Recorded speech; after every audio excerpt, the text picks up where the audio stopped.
Hi everyone, my name is Pi. I am from the band Lord of the Lost, and my band is coming to your country, Colombia, especially Bogotá, on April 29th. We're playing at Ace of Spades. That's the name of the club, and I'm looking forward to seeing you all. If you don't know us or haven't checked out our new song yet, it's called My Sanctuary. There's a music video, and yeah, thank you for listening. Thank you for coming. Muchas gracias, and see you soon. You are watching Alejandrosis here on YouTube. Enjoy. Desde Hamburgo, en Alemania, nos visita por primera vez aquí en Bogotá la agrupación Lord of the Lost. Este es un conjunto que apuesta por un sonido que tiene mucho de rock industrial, de gótico, que se ampara en un espectáculo explosivo, con llamativas visuales, con trajes muy elaborados, con unas letras provocativas. No en vano, esta banda tuvo la oportunidad de ser telonero de Iron Maiden por Europa hace un tiempo y también de representar a su país en el célebre concurso de Eurovisión. Para conocer más acerca de este esperado debut, contactamos a su guitarrista, Stoffers, para conocer los detalles en esta conversación que espero sea de su agrado. Están en Alejandrosis. Acompáñenme durante los siguientes minutos. Antes de partir, quiero invitarlos a que se suscriban al canal de Alejandrosis, activen las notificaciones y si este contenido es de su agrado, me brinden un me gusta, así seguir creciendo.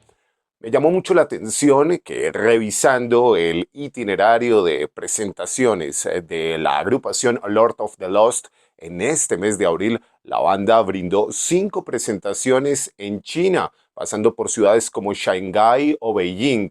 Y bueno, es que durante mucho tiempo, pues China estuvo cerrada al rock, al metal, quizás por considerar las expresiones de la cultura occidental. Pero ese ya no es el caso y cada vez es más frecuente que en China se realizan no solo conciertos, sino también festivales. Por ahí parte la entrevista con este invitado preguntándole sobre su experiencia en el país asiático. Yeah, we played in China. I actually came back from that China tour like the day before yesterday. So it was wonderful. People there are really, really polite, really nice, and they do enjoy because it's a subcultural thing which isn't very, very prominent there, like metal music. They enjoy it so much more because when finally a metal band is coming over that the people like there, they go all out, and you can definitely realize that they are very, very euphoric about it. Wonderful. Lord of the Lost played couple of years ago in close countries like Brazil, Chile, and Argentina. Now it's the turn of the Colombian fans. What can we expect? Well, yes, that's correct. We played, I think, 2 years ago in your neighboring countries. Yes. So, I mean, you can expect us to be as yeah, how do you say it, excited for it as all the other countries that we will be playing. But obviously, a first time, when you go to a country a first time, you are always very, very, you're that little bit extra excited because you don't know what to expect yourself. And we don't even know if we have Colombian fans. We're like we go to this show. Obviously, it has been put on, and so there must be some people coming. But we are very, very grateful for everyone that's showing up, and we hope to give you the best time possible. Okay. The band recently released a new video for the song My Sanctuary. I believe part of your new album. It's called Opus Nord Volume 1, which will be released in August. What can you tell us about this new video and what can we expect from this upcoming album? Yeah. Well, the video, obviously, with it being the first single, My Sanctuary, it is always a bit nerve-wracking in a way because putting out new music, which we haven't done for us a long time, is always a bit nerve-wracking, as I said, and it's yeah, exciting when you put out new music to the world. You are confident in a way in your music because you write it because you like it. However, when you release music, it's not in your control anymore. How, I don't know, yeah, how people will value it, if people will listen to it, if people will watch the video. Luckily, a lot of people liked it, and a lot of people liked the video. But it's always exciting, and it never gets not exciting.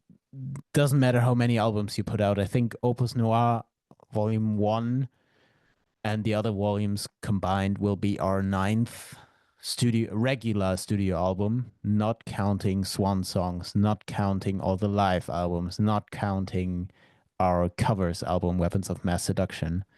So it will be our regular 9th album, and still it feels very, very exciting. And what you can expect from the album, we took a turn to the dark side again, if you will. No, it's very, very sinister in ways. It's very melancholic.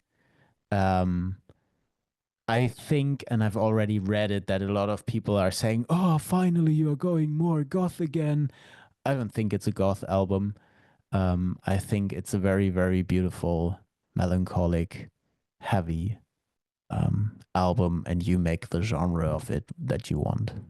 Hace 2 años, Lord of the Lost publicó un álbum llamado Weapons of Mass Seduction. Me encanta el título, que es una colección de covers de diferentes artistas de también diferentes épocas. Ahí encontramos versiones de Judas Priest, Iron Maiden, pero también de un grupo de punk como The Damned, o estrellas del pop como Lady Gaga o los mismísimos Pet Shop Boys. Yo aprecié una versión que hacen de Roxette, el grupo sueco, de su clásico The Look. Me encantó. Acerca de las diferentes influencias, de lo ecléctico que pueden ser sus gustos, continúa esta conversación. That's correct. We're 6 people, and we all like very, very different things. We all have our things in common, definitely, but apart from that, we all like different things. Like, as you said, Roxette obviously is Chris's influence. There is like songs by pop artists on there, pop band called Keen, which doesn't have anything to do with our music, or not even close to our music. But they're on there as well because it's just things we like and things that we were able to imagine in our sound. So yeah, it's very, very eclectic. Yeah. Okay. For those who haven't the chance to listen your music, maybe what album, maybe a songs or videos would you recommend as an introduction to the world of the Lord of the Lost? Okay, yeah, to cover everything, because we are a lot, definitely. First of all, listen to my Sanctuary and watch that video because it's the freshest one, and it kind of gives an entrance to the quote unquote new world of the new era of Opus Noir. However, I think you should listen to at least one song from every album. So my Sanctuary. Then after that, not counting Weapons of Mass Seduction, Blood and Glitter, sorry. I think you should listen to Blood and Glitter because that's very, very vibrant in a way. But you can also listen to Destruction Manual, Leave Your Hate in the Comments, because that's kind of our humor. Also listen to La Bomba, especially if you're from Latin America, you will get it. Wonderful. Listen to Kill It With Fire and Fists Up in the Air, because those are very metal. And listen to the Full Metal Horror EP, because to all the people who say we're not metal, fuck you, listen to it. Desde 1956 se celebra en diferentes naciones del viejo continente el festival, o mejor concurso, de Eurovisión. Una competencia que es vista por muchísima gente a través de la televisión y donde se dio a conocer grupos del calibre de los suecos ABBA, por citar tan solo un ejemplo. Pues bien, Lord of the Lost representó a Alemania en 2023 con la canción Blood and Glitter. Y si bien la banda se clasificó hasta la final, pues allí ocupó el último lugar. Pero eso ya tiene un enorme mérito, muchísimo trabajo. Y bueno, de toda esta experiencia, el guitarrista que hemos traído hoy aquí a Alejandrosis nos cuenta más detalles. Interesting process because this was our first time being on a TV show. Also, it's the biggest TV by now. It's the biggest TV show in the world. It surpassed the Super Bowl even. Um, in our year when we were there, it was the second biggest with 160 million people watching. If you imagine that amount of people, it can be a bit, yeah, it can make you nervous. However, the whole process of going there it was a lot because we had a year 2023, we had the year planned out. Like we had the Latin America tour, we had the second tour with Iron Maiden, we had our own 15 years, no, our own homecoming tour. We had so many things that year already, and then came Eurovision. We were like, okay, we're not going to cancel anything, we're doing this. So we flew basically back to back from Brazil, from Sao Paulo, home. Had one day at home, and then we flew to Liverpool to Eurovision. And prior to Eurovision, you do kind of, what was it, 3 months, 3 months of press, strictly press about Eurovision, which is something that we haven't done either. So the whole year of 23 was 901 interview. And that was, I mean, it was a lot. It was cool to do all that, but that year was very, very yeah, it affected us in many ways and showed us what we want and what we don't want, and what we're good at and what we maybe should work on. So it was a very, very, it was a year of learning a lot. Okay, for sure. In Colombia, Ramstein maybe is the most well-known rock band along with the Scorpions. In fact, the Scorpions are gonna play here in a couple of weeks. Have these two great German bands influenced a lot of the lost work? Um, I guess so. I mean,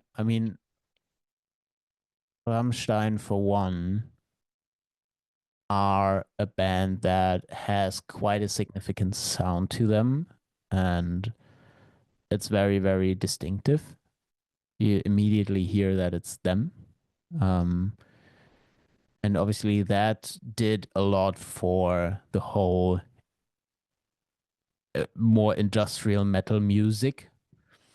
So even without us wanting to be influenced by them, kind of musically, some things have to be influenced by it because it came from somewhere. And I'm sure for them, it came from somewhere else. Um, so I wouldn't say we're directly influenced by them. However, there are some characteristics um, where you could say, oh, they do that too. Same with the Scorpions, even though the Scorpions are very much stadium rock. Um, and rightfully so. They are a great band and they write great songs or have written great songs, and they are where they should be. They are where they should be. Um, but I think Scorpions never really influenced us. I don't know. Not actively, maybe subconsciously. Okay, you take great care of your aesthetic, your photographs, the videos. Do you have any influence when it comes to dressing? And what can you tell me what a Lord of the Lost maybe try to represent in the aesthetic? Yeah. Visuals, aesthetics, they are very, very important to us because we are one of those bands where the music and what you see, the visuals, they work together. It's never a full package without one or the other. Obviously, there have to be music. There has to be music for us to be a band. However, this music can only come across that way that we want it to when we look the way we look. Like we wear makeup, and that wish for wearing makeup comes from us liking a lot of bands that wear makeup as well. So it's just influence from other people, and then we kind of with our own taste make it our own and try to fit it to what we um feel like our music expresses. And also with like fashion, we are, or most of us are very much into fashion, and like that it can be another way of expressing yourself. And if we can tie that as another visual to what we sound like and what this sound looks like to us, then it's very important. And if we can then get that to a stage production, which is to us very important, we don't want to be that band. Not to say that that's wrong, but we don't want to be that band that stands on stage in just jeans and t-shirts. That would not fit to us. It fits to other bands. It wouldn't fit. It wouldn't fit us, and we don't like it. And we don't. I have to say we don't like it for us.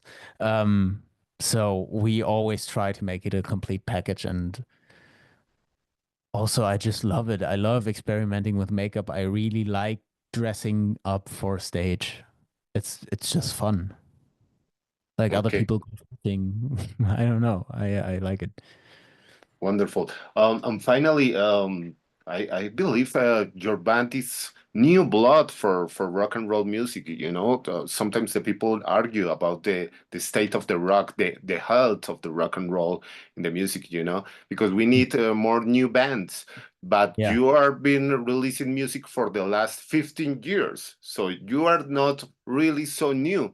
How do you see the health of the rock around the world? And do you see a new generations capable of loving your band's music and newer bands like a cult or classic rock and roll bands we have to use to? Yeah, I think the state of metal and rock is it's on its way up again. I don't think it's far from dead. I mean I mean yes, there are other genres that are way bigger and that do way more and pull way more people and have way more successful tours. That is correct, yes. And there are these legacy bands like Maiden and Guns N' Roses and that still exist, but at some point they won't anymore. And then obviously the question is being raised, but who's following? I can tell you who's following. There are so many bands that are so massive these days. Like, it's a super hype band, and I'm not one to like hypes, but for example, Sleep Token. Obviously, it's not classic rock, but you don't have to be a classic rock band to have make a pathway for people into other genres of heavy music. You know, when I listen to a band, I listen to what kind of sounds like them as well, and then I find a different route to another band or to another genre or another subgenre. So having new huge bands can affect genres like classic rock, for example, or metalcore or deathcore. I don't know. It is so important, and I think there are some bands that do that very well, like and also have their way into the mainstream, like mainstream media, like on TV. Like there's this, you know, the band Knocked Loose, right? Yes. Yeah. They played on Jimmy Kimmel live, Okay. and I mean, what are the odds? It's a hardcore band from America, and few years ago, I've seen them in like a small club here in Hamburg playing to 100 people. Now they are on Jimmy Kimmel Live in the US doing what they do. And obviously, not everyone likes it, but maybe you like you like a band that kind of sounds like them or a bit different. So there are so many bands that push heavy and alternative music out there. So everyone should be able to find it.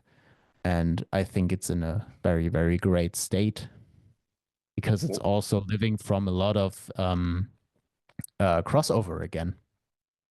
You can't really pinpoint the genres anymore, or a lot of them, which I think it's very interesting. For sure, and you will see finally your fans of and the love of the rock and roll music here in Bogotá. I think it's important to what you are gonna do to bring your music life here. You know, it's important in these times with everything comes digital and catch the attention of the people. It's very difficult. Yeah, you have to bring live music still. It's so important to play. People can sit in front of their screens and listen to Spotify streams and whatnot and look at your music videos. But there will always be, and that is something that, for example, AI can never take away, is live shows. And it's still, to me, it's also the most important part about music, that you can go see live bands and see what they're all about.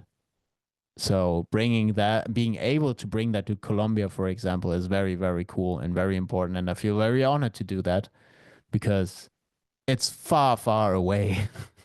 And there will apparently be people that like us, which is kind of crazy, and I love it.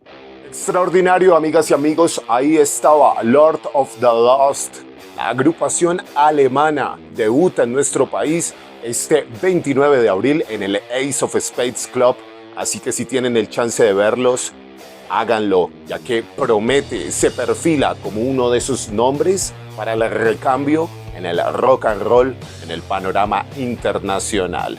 Una vez más, quiero invitarlos a que se suscriban a este canal, activen las notificaciones y un like siempre es muy bien recibido. En los comentarios hablemos de rock industrial. ¿Ya conocían a Lord of the Lost? Los leo a todos, les respondo a todos. Mi nombre es Alejandro Bonilla, ha sido un gusto compartir con ustedes. Quiero invitarlos también a que me sigan en mis diferentes redes sociales. Muy pronto nos volvemos a encontrar aquí para hablar de la música que más nos gusta. Hasta pronto.